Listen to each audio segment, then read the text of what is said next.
خدایا پس سخت امتحان کی راغلم صغیر جنگون دی دوران کی راغلم خدایا پس سخت امتحان کی راغلم صغیر جنگون دی دوران کی راغلم سارا منزل پسی ستړی تګی شوما سارا منزل پسی ستړی تګی شوما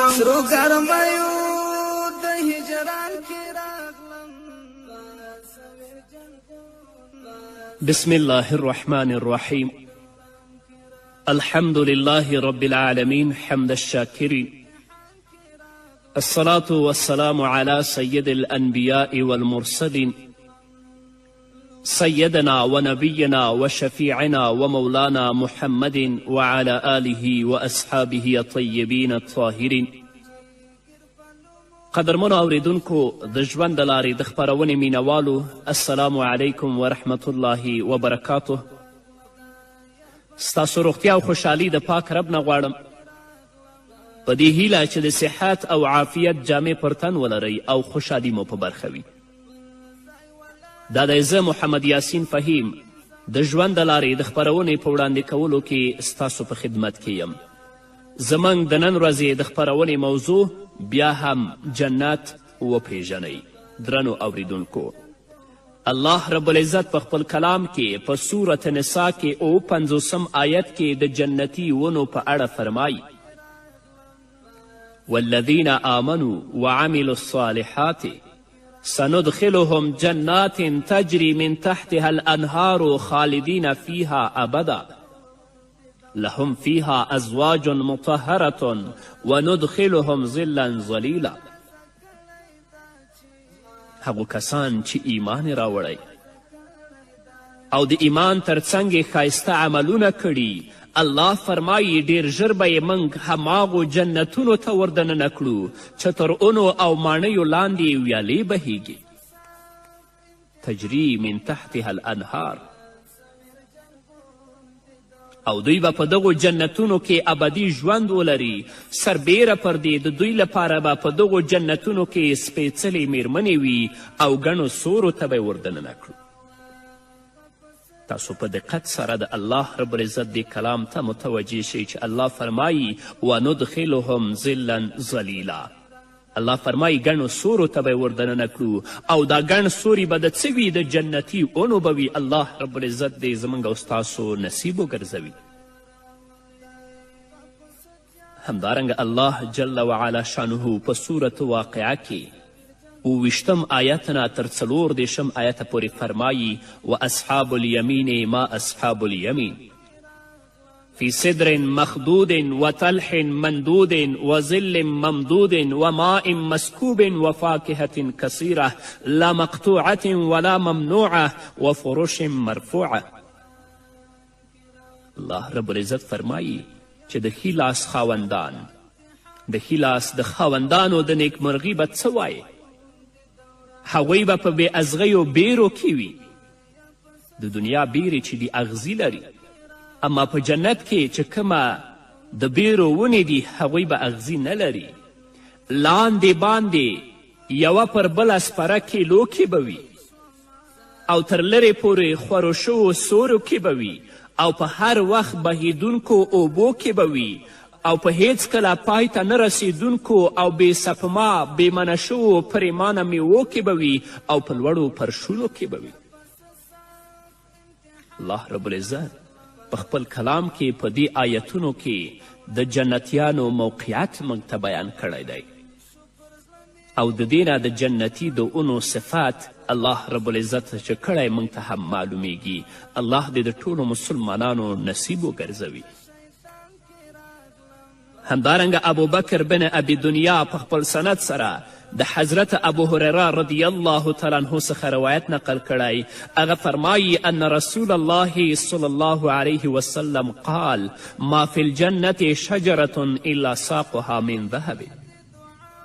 حضرت ابو هریره رضی الله تعالی عنه فرمایي چې نبی کریم صلی الله علیه وسلم وفرمایل په جنت کې هیڅ داسې ونه نشته مګر دا چې تنه به د سرو زرو څخه وي. په جنت کې چې څومره ښایسته ونې دي چې داسې ګڼ سوري لري د ټولو تنې به د سرو زرو څخه وي. تاسو په خپله په فکر کې دا مسئله یوارې وګرځوئ. راځئ نیکو عملونو ته مخه کړئ، بد عملونه پرېږدئ تر څو الله رب العزت موږ او تاسو د جنت وړ وګرځوي. همدارنګه ابن ابي دنیا په خپل سند سره د حضرت عبدالله ابن عباس رضی الله تعالی عنهما څخه روایت نقل کړی.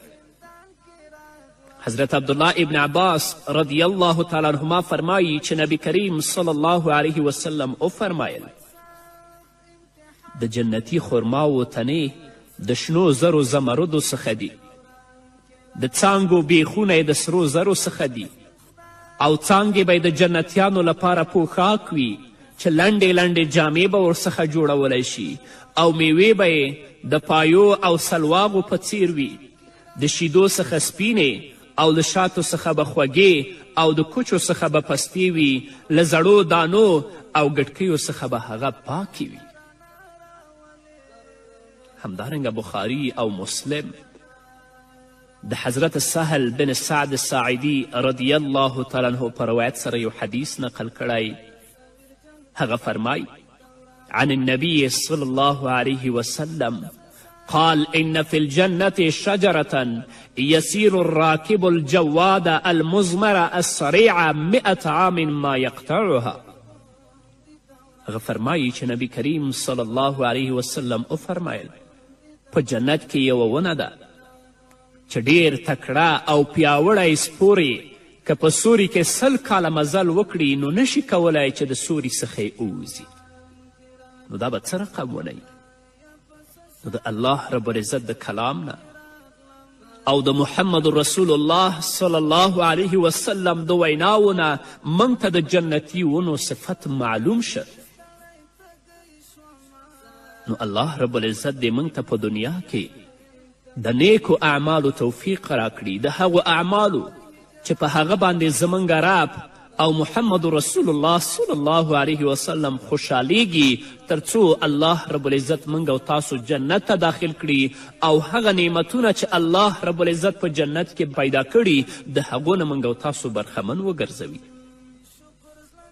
او که خدای مکړه د دنیا په لنډ او محدود ژوند باندې دوکه شو، د دنیا ژوند ته مو ژوند ویلې، غافله شو، الله مو هیر که، پیغمبر مو هیر که، زموږ اخلاق، کردار، لباس، هر څه د الله د وینا او د رسول الله د وینا نه خلاف و، نو بیا به الله موږ او تاسو جنت ته نه بیایي او هغه نعمتونه چې الله رب العزت د خپلو مسلمانانو بندگانو لپاره په جنت کې پیدا کړي دي د هغو نه به موږ او تاسو بیا محروم وګرځئ.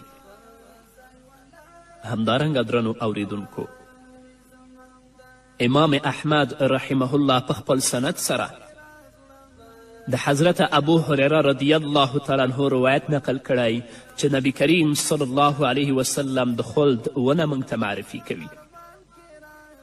حضرت ابا هریره رضی الله تعالی عنه فرمایی عن النبي صلی الله علیه وسلم قال إن في الجنة شجرة يسير الراكب في ظلها 70 أو قال 100 سنة وهي شجرة الخلد. ابو هریره رضی الله تعالی عنه فرمایی چې نبی کریم صلی الله علیه وسلم وفرمایل په یقیني توګه په جنت کې یوه ونه ده چې یو سپور یې تر سوري لاندې او یا 100 کاله مزل کولی شي او دغې ونې ته د خلد ونه ویل کیږي. الله به دومره غټه ونه پیدا کړې وي، الله رب العزت به دومره ښایسته سوري ورکړي وي که یو سپور په اس او په اوښ باندې 100 کاله د هغه په سوري کې مزر وکړي هغه سوری به خلاصولی ونه شي. د الله رسول صلی الله علیه وسلم موږ ته د جنت صفتونه کړي دي. په څه باندې جنت خپلولی شو؟ په څه باندې د الله رب العزت د دې نعمتونو نه موږ او تاسو برخمن کیږو؟ دې ته متوجه شئ په نیکو اعمالو سره. تاسو ته وایم درنو ورونو، راځئ خپل اخلاق، خپل اعمال داسې وګرځوئ چې د الله رب العزت د رضا او د محمد رسول الله د خوښي سبب ګرځي تر څو مو الله جنت ته داخل کړي. تاسو ته هم وایم خویندو، غیبت پرېږدئ، بېنمازي پرېږدئ، خرابې جامې پرېږدئ، د الله د دین موافق او د محمد رسول الله د وینا مطابق خپل عملونه ترسره کړئ تر څو الله رب العزت تاسو د جنت وارثین وګرځوي او کوم نعمتونه چې رب العزت په جنت کې خپلو مسلمانانو بندگانو لپاره پیدا کړي د هغو نه تاسې برخمنې وګرځوي. او که خدای مکړه خویندو ژوند مو په غیبت کې تیریده، په بېنمازي کې تیریده، په بدو ویناوو کې تیریده، په نیمه بربنډو جامو کې تیریده، بیا به د جنت نه تاسو محروم یاستئ. د هغو ښځو په اړه چې خرابې جامې اغوندي ویلي دي چې دوی به د جهنم په هغه قار کې پرتې وي چې د جنت بوی به هم د هغو پوزو ته نه رسیږي. او حال دا چې د جنت بوی تقریبا 500 کاله لاره لرې د انسان پوزې ته رسیږي. همدارنګه درنو اوریدونکو، حرمله بن حبان او خطیب بغدادي په بیلابیلو سندونو سره د حضرت ابو سعید خدری رضی الله تعالی عنه روایت نقل کړی چې په هغه حدیث کې نبی کریم صلی الله علیه وسلم د توبه د ونې صفت کوي. عن ابي سعید عن رسول الله صلى الله عليه وسلم أن رجلا قال يا رسول الله توبى لمن رآك وآمن بك. قال توبى لمن رآني وآمن بي ثم توبى ثم توبى ثم توبى لمن آمن بي ولم يرني. فقال له رجل وما توبى؟ قال شجرة في الجنة مسيرة 100 سنة ثياب أهل الجنة تخرج من أكمامها. حضرت ابو سعید خدری رضی الله تعالی عنه فرمایي چې یو سړی راغی نبی کریم صلی الله علیه وسلم ته ویلي یا رسول الله خوښي او ویاړ د هغه چا لپاره چې تا وویني او په تا باندې ایمان راوړي. کله چې دې سړي دا خبره وکړه محمد رسول الله صلی الله علیه وسلم ورته په ځواب کې وویل توبه او خوښي د هغه چا لپاره چې ما وګوري او په ما باندې ایمان راوړي، او توبه د هغه چا لپاره. دا خبره رسول الله 3 وارې تکراروي چې پر ما یې ایمان راوړی وي او زه یې لیدلی نه اوسم. هغه سړي نبی کریم صلی الله علیه وسلم نه پوښتنه وکړه ای د الله رسوله توبه څه شی دی؟ محمد رسول الله صلی الله علیه وسلم ورته په ځواب کې وفرمایل توبه په جنت کې یوه داسې ونه ده چې یو تکړه سپور یې په 100 کالو کې تر سوري وتلی نشي او له پاڼو څخه به یې جنتیانو ته پوښاک جوړولی شي. نو یا الله موږ محمد رسول الله صلی الله علیه وسلم نه دی لیدلی.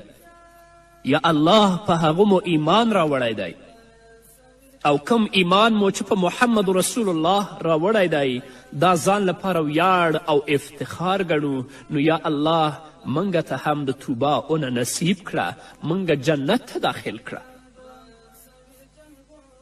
عایز قرني په خپل کتاب کې لیکي چې ستاسو ټول ژوند 3 ورځې دی. یوه ورځ ماضي وه چې تیره شوه، بله ورځ راتلونکې دا معلومه نه ده چې په هغې کې به تاسو ژوندي وئ او یا به تاسو مړه یاستئ. صرف یوه ورځ تاسو لپاره پاتې شوه چې دا اوس پکې ژوند کوئ. نو راځئ په دغه یوې ورځ کې الله ته متوجه شئ، بدو عملونو ته شا کړئ، منکرات، فجایع او بیحیایي پرېږدئ، د الله رب العزت د اوامرو او د الله رب العزت د احکامو پابند شئ، د محمد رسول الله د سنتو او د ارشاداتو مطابق خپل ژوند تیر کړئ تر څو الله رب العزت موږ او تاسې جنت ته داخل کړي. افسوس د هغه کسانو په حال باندې چې دنیوي ژوند ته هغو ژوند ویلی دی، الله یې ویر کړی دی، محمد رسول الله یې ویر کړی دی، جنت یې هیر کړی دی، جهنم یې هیر کړی دی، بلکې د دنیا په مزو او په چړچو کې په غفلت سره ژوند تیروي. د دې حال به په آخرت کې او وروسته د مرګه څه وي؟ الله دې موږ ته د نیکو اعمالو توفیق راکړي. الله دې موږ ته د توبې توفیق راکړي چې په تضرع او په عاجزي سره الله ته لاسونه پورته کړو او د خپلو ګناهونو بخښنه وغواړو. که مرګ موږ ته راځي چې الله رب العزت موږ د جهنم نه وساتي او الله مو جنت ته داخل کړي. په همدې هیله درنو اوریدونکو نور به م واورو خو د یوې دمې نه وروسته. پس سخت امتحان کې راغلم صغیر جنګونکې دوران کې راغلم خدایه پس سخت امتحان کې راغلم صغیر جنګونکې دوران کې راغلم سره منزل پسې ستړی تږی شوم سره منزل پسې ستړی تږی شوم سرو ګرمیو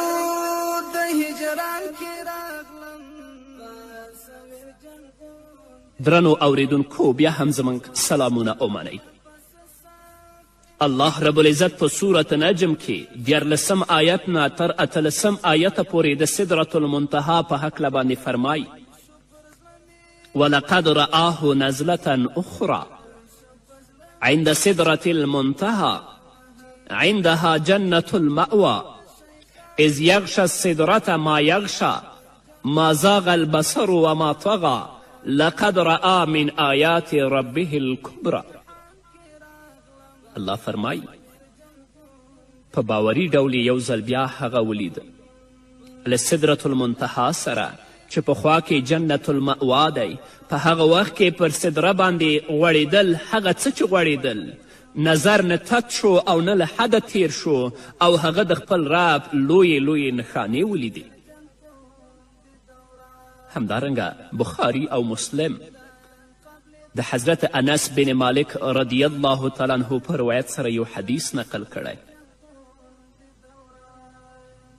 حضرت انس بن مالک رضی الله تعالی عنه فرمایي چې د معراج د پیښې په اړه محمد رسول الله صلی الله علیه وسلم وفرمایل بیا زه په اوم آسمان کې سدرة المنتهی ته ورپورته کړی شوم چې ګورم د سدره ونې د میوو ښکلې غونچې لکه د حجر د غرونو لوړې او پاڼې د فیل د غوږونو په څیر وې او له تنې څخه یې 2 ښکاره او 2 پټ نهرونه بهیدل. ما جبرائیل علیه الصلاة والسلام ته وویلې دا څه دي؟ حضرت جبرائیل علیه الصلاة والسلام راته وفرمیل دغه پټ نهرونه په جنت کې بهیږي او د ښکاره نهرونه عبارت دي له نیل او فرات څخه. فسألت جبرائیل فقال أما الباطنان ففي الجنة وأما الظاهران فالفرات والنيل. همدارنګه حافظ ابو یعلی د حضرت اسما بنت ابي بکر رضی الله تعالی عنهما په روایت سره یو حدیث نقل کړی دی. عن اسماء ابنة أبي بكر رضي الله عنها قالت سمعت رسول الله صلى الله عليه وسلم وذكر سدرة المنتهى فقال يسير في ظل الفنن منها الراكب 100 سنة ويستظل بالفنن منها 100 راكب فيها فراش الذهب كأن ثمرها القلاد. حضرت اسماء بنت أبي بكر رضی الله تعالی عنها فرمایی چې ما د نبی کریم صلی الله علیه وسلم څخه واوریدل چې نبی کریم صلی الله علیه وسلم وفرمایل د سدرة المنتهی د څانګو په سوري کې یو تکړه سپور 100 کاله مزل کولی شي. په دغه ونه کې د سرو زرو کوکۍ الوتنې کوي او میوې د غرونو د لوړو په څیر دي، یعنې دومره غټې غټې میوې لري. الله رب العزت دې موږ ته په دنیا کې د نیکو اعمالو توفیق راکړي تر څو الله رب العزت موږ او تاسو د جنت وړ وګرځوي. همدارنګه درنو اوریدونکو ابو بکر بن ابي دنیا د سلیم بن عامر رضی الله تعالی عنه په روایت سره یو حدیث نقل کړی. سلیم بن عامر فرمایي كان اصحاب النبي صلى الله عليه وسلم يقولون إن الله لينفعنا بالأعراب ومسائلهم. قال أقبل أعرابي يوما فقال يا رسول الله صلى الله عليه وسلم لقد ذكر الله في الجنة شجرة مؤذية وما كنت أرى في الجنة شجرة تؤذي صاحبها. قال رسول الله صلى الله عليه وسلم وما هي؟ قال السدرة فإن له شوكا مؤذيا. فقال رسول الله صلى الله عليه وسلم أوليس يقول سدر مخضود؟ خد الله شوكه فجعل مكان كل شوكة ثمرة فإنها لتنبت ثمرا لقنو من الثمر منها على 72 لونا طعام ما فيه لون يشبه الآخر.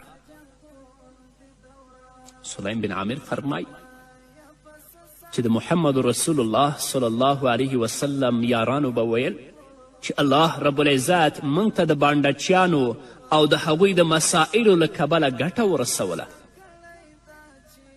په دې کې یوه ورځ یو بانډچي راغی، یو اعرابي راغی او ویې یا رسول الله، الله پاک په جنت کې د یوې ازغنې مؤذي او ضرر ورسوونکې ونې په اړه یادونه کړې او زه فکر نه کوم چې په جنت کې د کومه داسې ونه هم اوسي چې هغه دې د خپلو اغذیو له کبله خپل څښتن ته زیان متوجه کړي.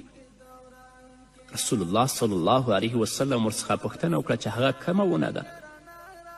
هغه اعرابي ورته ویلې د صدر ونه، ځکه چې ډیر خطرناک اغذی لري. رسول الله صلی الله علیه وسلم ورته وفرمایل آیا الله پاک ندی فرمایلی فی صدر مخدود بې ازغیو بیرې؟ الله رب العزت د هغې د ازغیو پر ځای میوې کارولی او هره میوه او یا ډوله رنګونه لري چې یو له بل سره مخالف دي. الله رب العزت د ازغیو په ځای هغې ته میوې ورکړي دي چې میوه او یا ډوله رنګونه لري او هر رنګ والی ځان ځان ته بیل مزه او بیل طعام لري.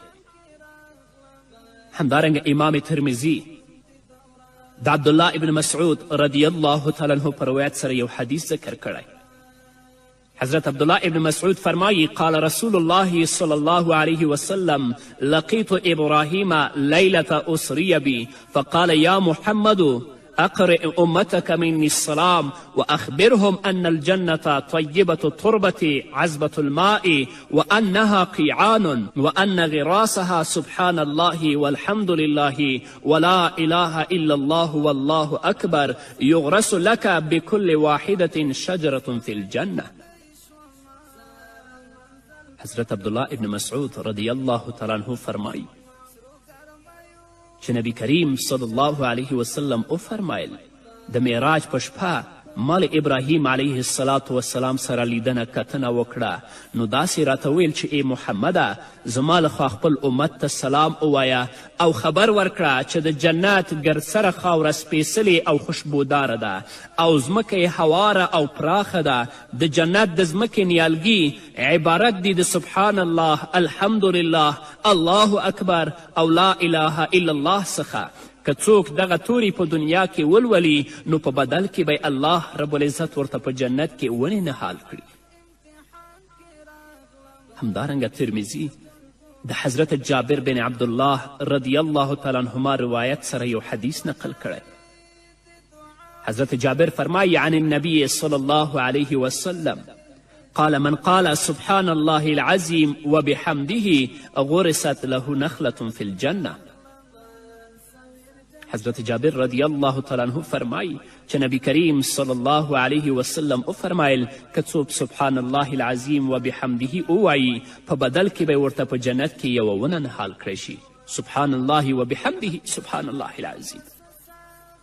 نو الله رب العزت چې دا جنتونه پیدا کړي او الله رب العزت د دونه نعمتونو نه مالامال ګرځولي، دا د خپلو مؤمنو بندگانو لپاره، د هغو بندگانو لپاره چې په دنیا کې د خپل ژوند د الله رب العزت د اوامرو او د الله رب العزت د احکامو مطابق تیروي. نو الله رب العزت دې موږ ته هم د نیکو اعمالو توفیق راکړي تر څو د رب العزت د رضا سبب وګرځي او الله رب العزت موږ جنت ته داخل کړي.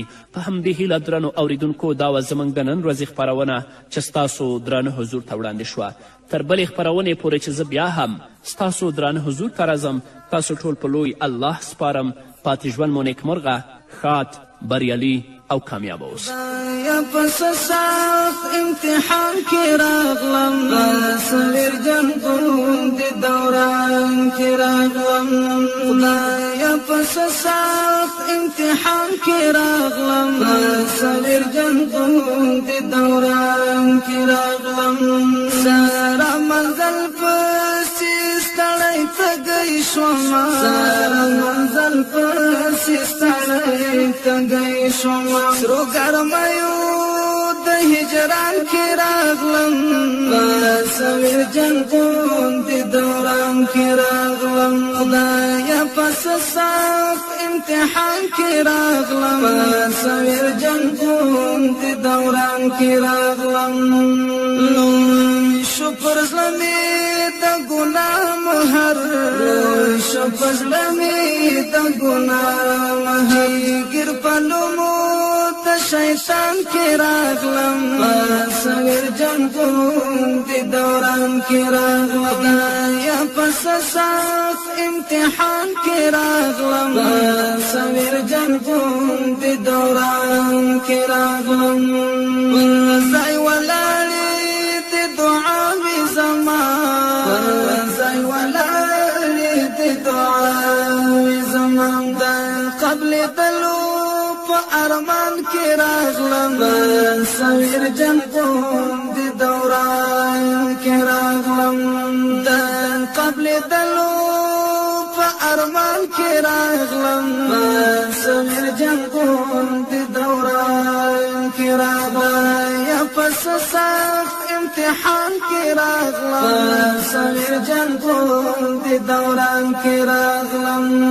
ما بیتنا کړی دا چې بیتنا راز کړی دا چې بدبخت یو په زندان کې راغلم سویر جنگون دی دوران کې راغلم خدایا پس سخت امتحان کې راغلم سویر جنگون دی دوران کې راغلم پر معتصم خدای رڼا